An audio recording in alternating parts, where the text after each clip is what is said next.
They say that Maui no Kauai, and I agree. For Maui no Kauai, why it's the only place for me. Aloha, this is Gloria Borland, and today our guests are Congresswoman Patsy Mink's daughter, Professor Wendy Mink, and Professor Judy Wu. They are co-authors of the new best-selling book, Fierce and Fearless, Patsy Takimoto Mink, First Woman of Color in Congress. This is a brilliant book with fascinating stories. Everyone's got to go out and get it. One story that is important to tell because it illustrates the times, the fall of 1971, when the women's movement was taking hold and the Democratic Party nationwide said it supported women's rights, but it booked its committee meeting at the Playboy Hotel in Miami Beach. Oh my gosh, Wendy, you were a college kid. Can you describe how that felt? Yeah, well, to create a context, let's just say first that I was a member of the committee that was booked into the Playboy Hotel. I was sort of the token young person, token female, token person of color, threefer who was put on the committee, which was the arrangements committee that sort of did all of the pre-convention planning, hotel assignments and transportation assignments, things like that. And our first meeting was in Miami Beach, which was where the convention was slated to be. And I sort of put myself in the hands of the Democratic National Committee, right? They made the airline reservations, they booked the hotel and whatever. I was picked up at the airport, taken to the hotel where we were all committee members scheduled to stay. And as I got out of the car, I saw that it was the Playboy Hotel. And I was escorted in to the hotel registration desk, and the Playboy Hotel people didn't flinch. They gave me my own personal bunny and they checked me in and took me to a room and so forth. And I was flabbergasted. I wasn't sure whether the very first moment that I stepped foot into the Democratic Party's universe was the moment I should like make a stink. And I didn't. I just sort of like observed and got nauseated and waited for other issues to present themselves that weren't so much about my comfort level, but about what I thought were important political issues. Well, while there was sexism on the national level, your mother also experienced more serious misogyny in the state, in the Hawaii Democratic Party. Like in 1972, I was reading in the book that while your mother was getting Title IX passed to be the law of the land, right? The Hawaii Democratic Party threatened to boycott the Miami Convention because it objected to gender parity. And then Hawaii Democrats joined 3 conservative southern states, Alabama, Florida, and South Carolina, to resist a gender balanced delegation. I mean, gosh, do you have any comments on that? I mean, Hawaii, we're supposed to be a liberal state, and then this was going on in the party? Yeah, well, the rules of the Democratic Party were changing and had been in a process of being changed at the national level following the 1968 convention. At the 1968 convention, only 13% of the delegates were female. And so there was huge pressure to essentially require a proportional representation, a population at the convention that reflected the population of the state or districts that were being represented. And that was what the state party objected to, being told that they had to adhere to rules and couldn't put their own people forward as delegates to the convention to support their person who was to become the nominee. So yes, they allied with the southern states to fight for continued exclusion. Right. It's just, and I also saw in your book that in the previous convention in 1968, that your mother was denied a delegate spot.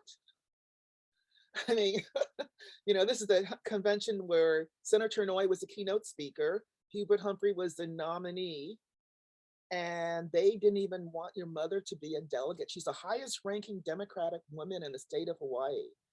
And they were belittling her. They were, oh, this is shocking, but it's the truth. And we need to know that. We need to know that. Because there's still some traces of that too, Yeah. 60 years later.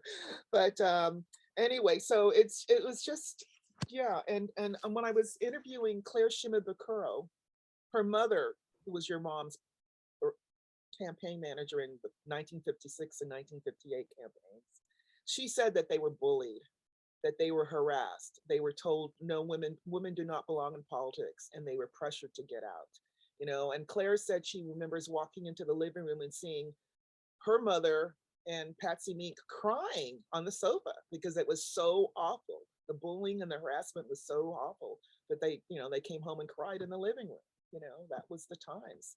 And to see that in the 50s, and then in 20 years later in the 70s, it's still going on. And, I know you mentioned that the governor's son was a political operative who tried to kneecap your mother, in 1972. So, and that was, I think Governor Burns had two sons, so that would have been James, probably, but it's just, your mom's writing this landmark legislation, and she could probably have accomplished more if she didn't have to constantly defend herself. I mean, constantly defending yourself back home with this sabotage going on.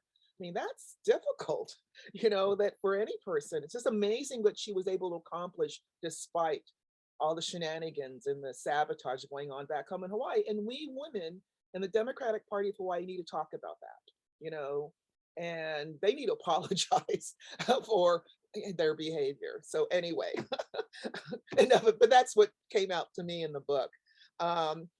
Judy, in the interjection of the book, you mentioned, who was Patsy Mink? Why is she not widely recognized among the feminist pantheon in US history? How come she's not like with Gloria Steinem and Betty Friedan? Why she's did more than they did? What happened? Yeah, thanks so much, Gloria. I was also thinking about your earlier comments. I remember finding correspondence early on between Inouye and Burns, and Inouye complaining that Patsy Mink was too independent, that she wasn't willing to sort of follow the protocols, the party line. And so I think that's been a persistent criticism by male leaders of the party against her. So, it's interesting to me because Patsy Mink should be better recognized. And I think among certain feminist circles, she is, but among the popular imagination, she's not. I just gave a talk at a middle school and I asked everybody, what do you know about Patsy Mink? Or does anybody know anything about Patsy Mink? Nobody raised a hand. Asked if anybody knew anything about Title IX. Nobody raised a hand, right? So it's interesting, the lack of popular awareness about her. I think partly it has to do with race, right? The ways in which, and certainly our country has a very deep problem with anti-Blackness, but I think the dominant representation of race is very much along Black and white lines. And so for her being an Asian American woman, especially when Asian Americans are perceived as model minorities or Asian American women as being exotic, right, playthings, that she really is anomalous, right? To try to understand her as a very serious political thinker, policymaker, who is advocating for women's issues, for workers' rights, for the impoverished, right? I think she's sort of outside the political imagination for a lot of Americans. But I hope that this book and other efforts will contribute to helping people understand better both what she achieved, but also the spirit in which she did this, right? Because she had to face these repeated challenges and obstacles, but she kept on going on, right? Kept on keeping on. Right, and you mentioned also in the book that Patsy Mink served as a political bridge. She adopted policy goals of the women's movement, and you use the word intersectional legislative feminist. What does that mean?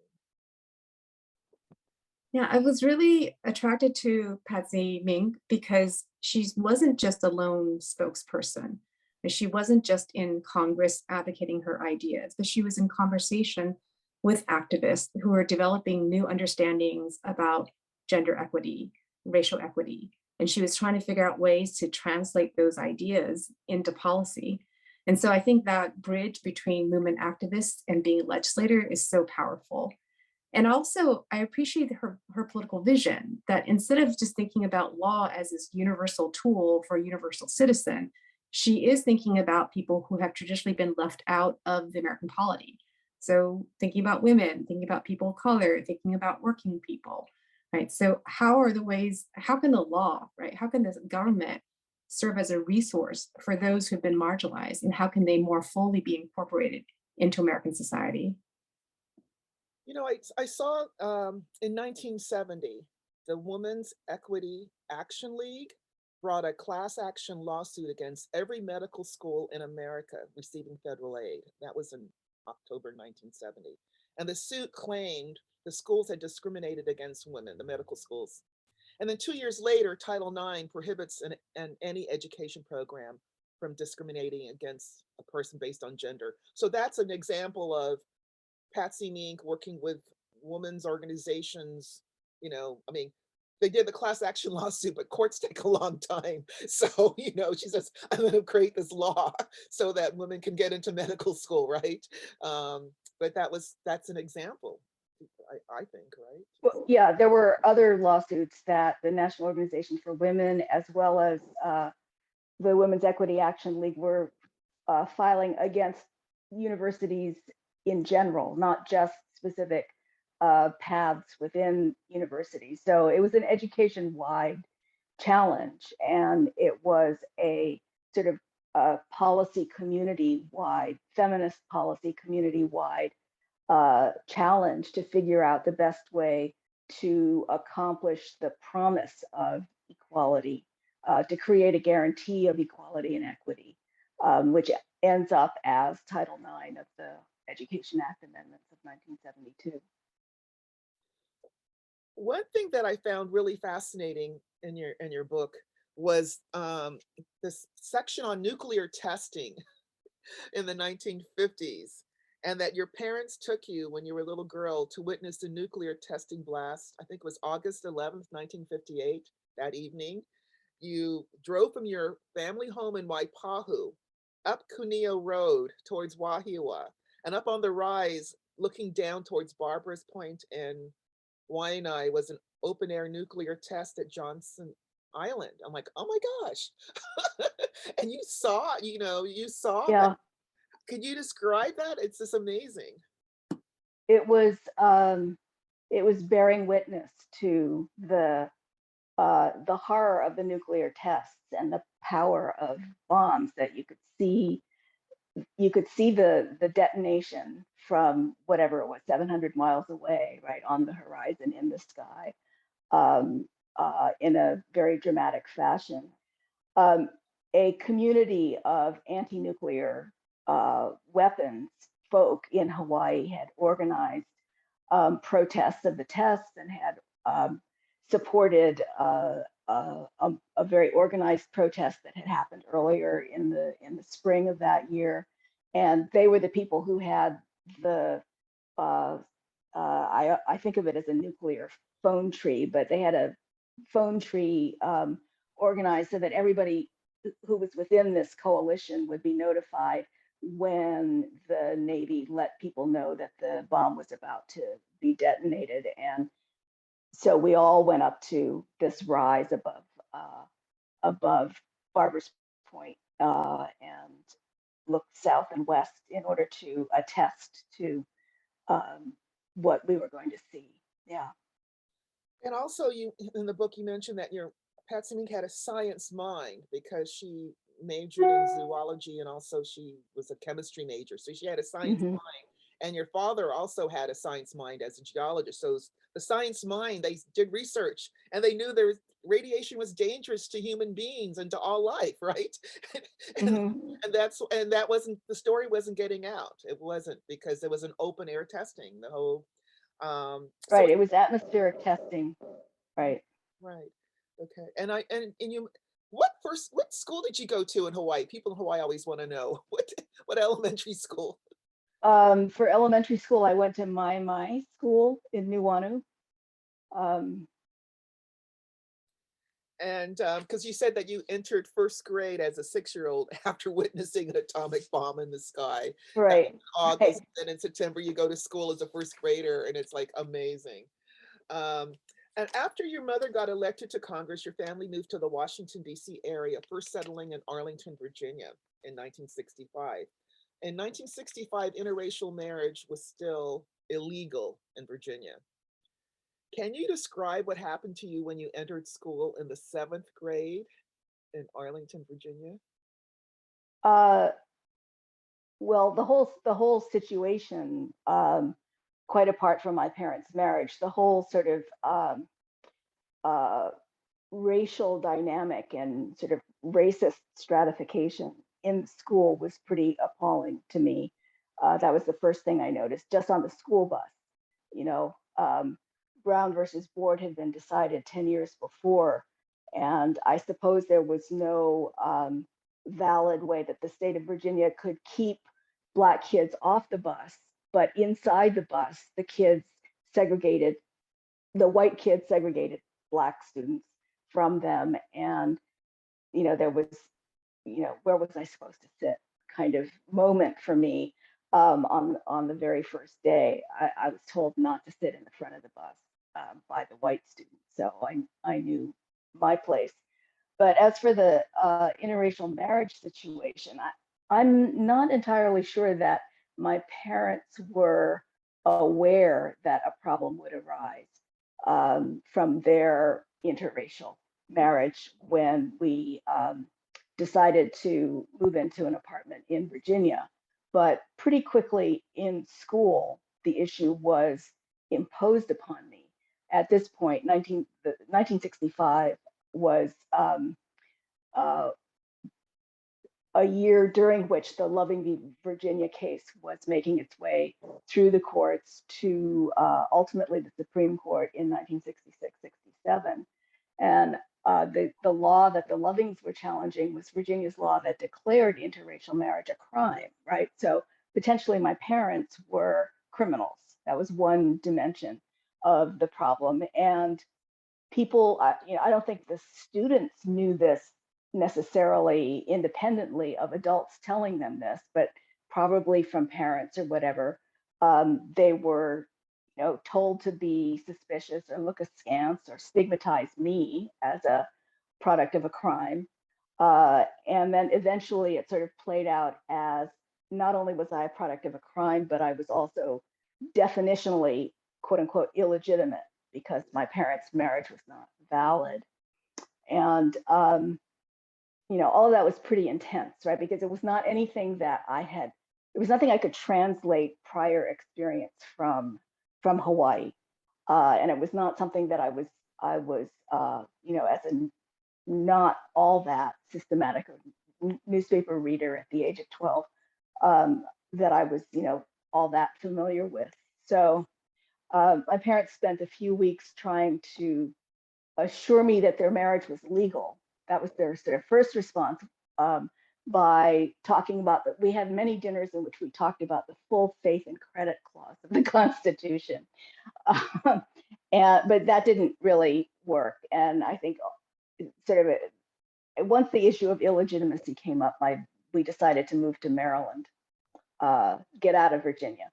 And so we did that. But in January or February of 1966, about a few months after we had moved to Maryland, the state of Maryland had invalidated a marriage between a Samoan American and a Caucasian American on anti-miscegenation grounds. So clearly Maryland was not all that much better than Virginia. So we moved into the District of Columbia. Yay!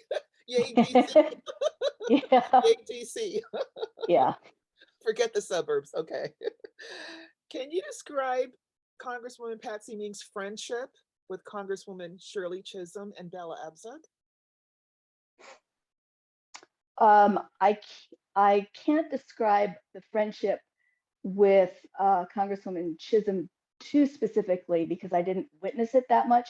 They were certainly friends and kind of comrades, and you can see in her papers where the staffs are saying Shirley should do this one and Patsy should do this one, you know, where they're clearly, I don't want to use the word conspiring. They're figuring out the best way to get an issue forward, right? Who should be the lead spokesperson on this versus that sort of thing. So they had a very collegial, sort of friendly relationship that way. They certainly knew about each other's families and things like that. I was looking through some materials the other day and found this beautiful note from Congresswoman Chisholm when I was in a terrible automobile accident in 1975. You know, her concerns about me, you know, expressed to my mother and so forth, and not in the formal way of kind of official letters, but, you know, very genuine, human, connected sort of thing. But beyond that, I didn't witness one-to-one relationships so much. I did witness her friendship with Bella Abzug, Congresswoman Abzug, who entered Congress in January of 1971. And they were very close friends. And I mean, I also witnessed it beyond Congress. They both ran for the US Senate in 1976, and they both were defeated in that effort. And they remained friends and, you know, periodically collaborated on different topics or projects for feminist politics, for peace, and for environmental sorts of concerns. And they also traveled together. There was a congressional delegation that went to China, a women's delegation that went to China in 1975, I think it was. And so they traveled extensively together. And you know, they were good friends. They both had daughters that were about the same age. You know, they could, you know, kvetch about the daughters' demonstrations of independence and things like that. So yeah.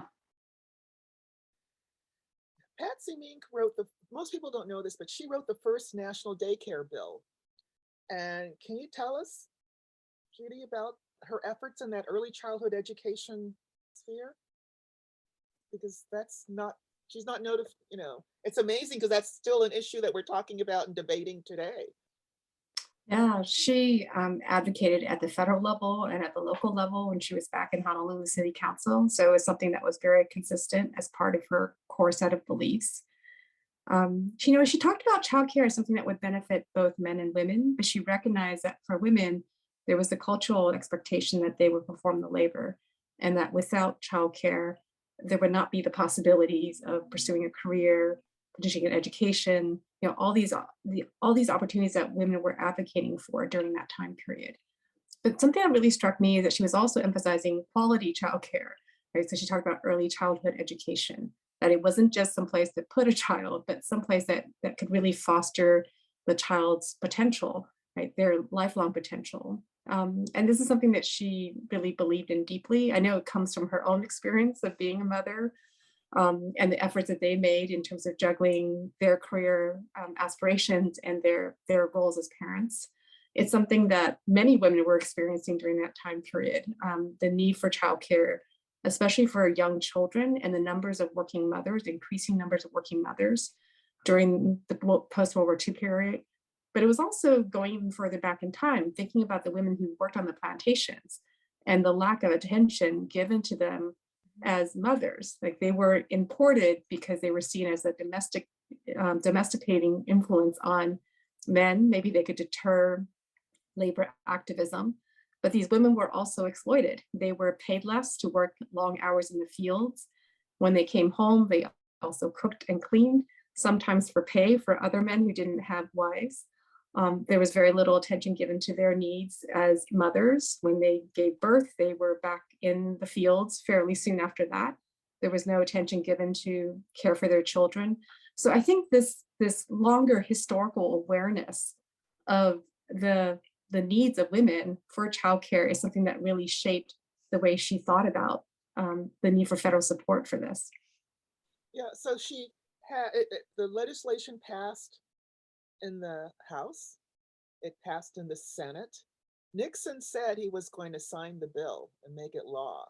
And then all of a sudden, Patrick Buchanan comes up and convinces President Nixon that, oh my gosh, this is socialism, and mothers in America don't need childcare, and it was vetoed. Oh my gosh, how did all that work and it was vetoed? I mean, how did she deal with that disappointment and defeat with Pat Buchanan and Nixon? I thought the arguments against federally funded childcare was very interesting. It was couched in terms of the rights of parents, freedom from government intervention. I think this argument about childcare as socialism was also very interesting because it's in the context of the Cold War. And gender was such a central aspect of this perceived division between the West and the Soviet Union, right? The Soviet Union was advocating for women to enter the paid workforce. They talked about the transformation of gender roles and families as part of that broader social transformation. And in response, people like Nixon were advocating for the all-American, two-family household in which the wife is the home care taker, right? The all-American kitchen. And so that very domestic model of womanhood, of familyhood, was something that was supposed to be emblematic of what the United States represented. But this was freedom, the ability to consume as a domestic family. And so I think that Cold War rhetoric really played into the debates about whether there should be federally funded childcare. The people who opposed it did not want government resources, did not want government intervention, did not want women to necessarily leave the home and abandon their roles as caregivers. So I think it was really interesting that whole set of debates that were occurring at that time. I think something I find really remarkable about Patsy Mink is that, and she says that she doesn't win every time, whether it's elections or on policy issues, and they're disappointing. They're very deeply disappointing. But then she keeps going, right? She tries to find other ways in which these policies might be brought forward. So she never gets up. She just gets up and tries again. Okay. What I liked is that she had it tied in to the existing infrastructure of the existing public school system. Having the daycare added on to that layer. So, and it was doable, and no one complained. I think there was no arguments against cost because it wasn't a problem back in 1970. It was all ideology. It was all the right-wing ideology in a particular faction at the time of the Republican Party that sort of brought the opposition to the fore.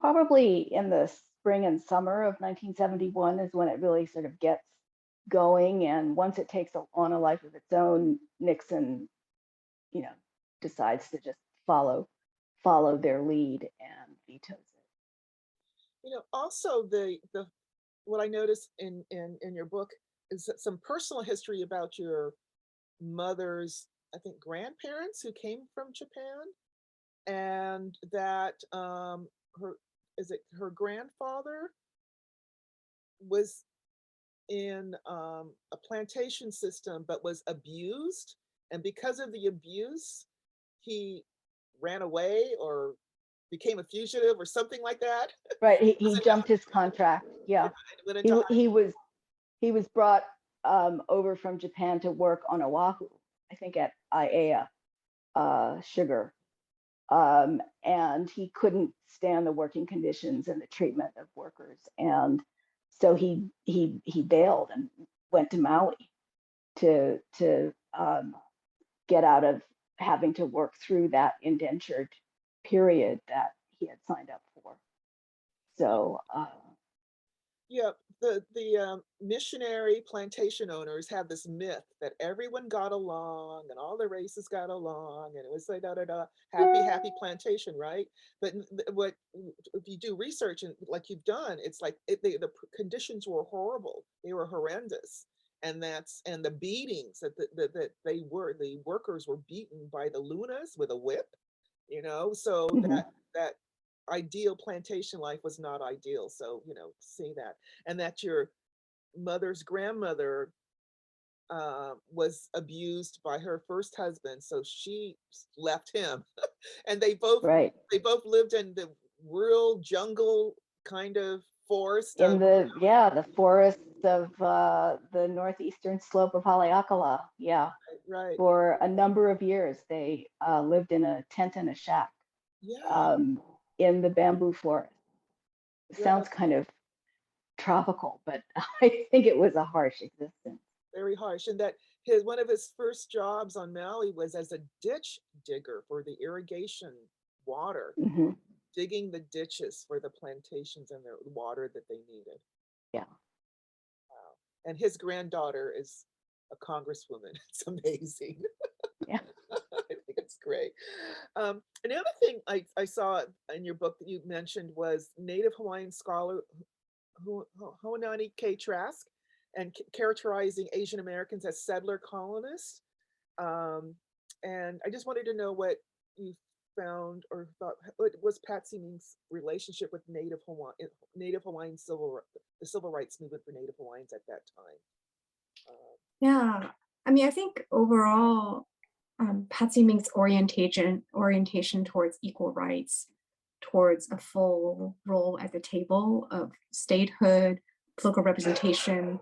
It is about thinking about the full possibilities being part of the US state, right? Being full members of the US state. And I think that is really understandable given the ways in which Japanese immigrants were considered aliens ineligible for citizenship, the ways that they were targeted for martial law, mass incarceration during World War II, right? There's been repeated examples of ways in which Japanese Americans and other non-whites have not had full rights of citizenship. And I think that's very different from some Native Hawaiians who are advocating for sovereignty. So to think about the ways in which the Native Hawaiian kingdom had been forcibly deposed, that they have been not given the option, right, to become an independent nation as opposed to statehood. So I can see that there's contradictions in these two different political projects, but there's also ways in which they overlap. And I think that occurs in multiple ways. But one of the ways has to do with Kaualawe and the ways in which the military use that as a bombing site. And there you have examples of Native Hawaiian activists and Patsy Mink working together to think about ways to stop that militarization, to return the land to the people of Hawaii, to think about ways in which Native justice can be carried out. And she was someone who was very deeply committed to democracy and sovereignty. And I think that included recognizing the need for Native Hawaiian peoples to decide what they wanted politically. You know, I saw in your book that Patsy Mink was a Girl Scout. So was I. So that caught my attention. And she took piano lessons and hula lessons. And that Eugene, her brother, played the ukulele. Like, and I also saw that on the mainland, on the continent, when Patsy Mink was asked to dance hula, it was to make her an exotic spectacle. So, but here in Hawaii, knowing that, you know, dancing hula is an authentic expression of community and culture. So when I was talking to my daughter and said, "Oh, Patsy Mink dance hula," and it was like, because she's a hula dancer, halau and all that, like, "Oh wow," you know, like, wow, you know, Hawaii people that do hula are like, yes, they didn't know that side of her and they felt connected because that's community. But on the mainland, I could see that it's they view it totally different as an Oriental, exotic, whatever. So she had to bridge those two cultures, you know, where did you see that? The bridging of the two difference? Yeah, I was really struck by the way in which the media represented her. For example, I think there was a delegation that was visiting Hawaii, and she was demonstrating how to eat poi. But the ways it was covered on the mainland made her seem like this sexualized hostess. In fact, they use that term hostess. And John Mink took exception to that, serving in World War II and understanding the connotations of that term. There were other media representations that would compare their relationship to Madame Butterfly. So that Orientalist narrative, especially associated with women from the Pacific, right? This assumption of her being like other Asian women representatives who are there to please white men. That's, I think, always a constant overlay in terms of the way that people wanted to perceive her, at least on the mainland. Yeah, and here they talked about that her favorite hula was Maui Girl, and she could dance. They loved, she'd always want to dance when they had campaign um, rallies or receptions or whatever. She just, and that was the connection of the community and the culture, and then they loved that. And then that she was um, just such a, there was a side to her that was very like open and honest and friendly and gregarious and not this hard charging lawyer, but here in Hawaii they saw her as you know local girl in the best sense, right? Of accepting the culture and accepting the aloha,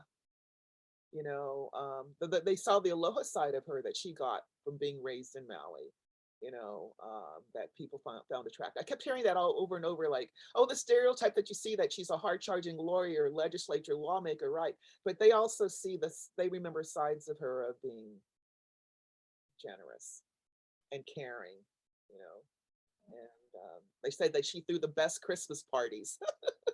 That's what Lorna said. Lorna Takihara, her parents, Uh-huh. Dorothy Takihara, and her father sat next to Patsy at UH in pre-med. Takihara is next to Takimoto, so they sat next to each other. Best Christmas parties. But anyway, what? Gloria, I was just going to comment. I think Patsy took her role as serving her constituents very seriously. I'd loved finding letters in her collection, and they could be from a fourth grader saying, I'm going to write a report about civics. Can you send me some information? And she would respond. And so you see that commitment, regardless of what people's political orientations and beliefs are. Like she has that commitment to serving the people who elected her, and even those who didn't, right? The people who just wrote to her and said, I have this concern, I have this issue, can you help me? So I really love that about her. And I think that's part of what it means, at least for her, to be a political leader. As we close, is there anything else you want to add? Any other comments, Wendy, about your mom? No, I think we've covered a remarkable amount of ground in this time. Well, there are sections in this book. I took the cover off, the jacket off, because I was like devouring it. But there are sections in this book, Fierce and Fearless, that will surprise you. There are pages that will make you angry, make you laugh, and make you cry. But you'll really notice that you'll come away with a feeling and appreciation of generosity, the generosity of Patsy Mink and how she changed America. Now that's really important. Patsy Mink really changed America. The more so. So thank you, Wendy, and thank you, Judy. And for more information, please visit our website, www.patsyminkuntoldstory.com, and we'll have a link where you can order the book, but you can get it at any bookstore, your favorite place, Amazon, whatever. But it is amazing. And everybody in Hawaii should get this book because she's our hero, our heroine. Thank you. Mahalo. Aloha. Thank you so much. Thank you, Gloria. They say that Maui don't call me.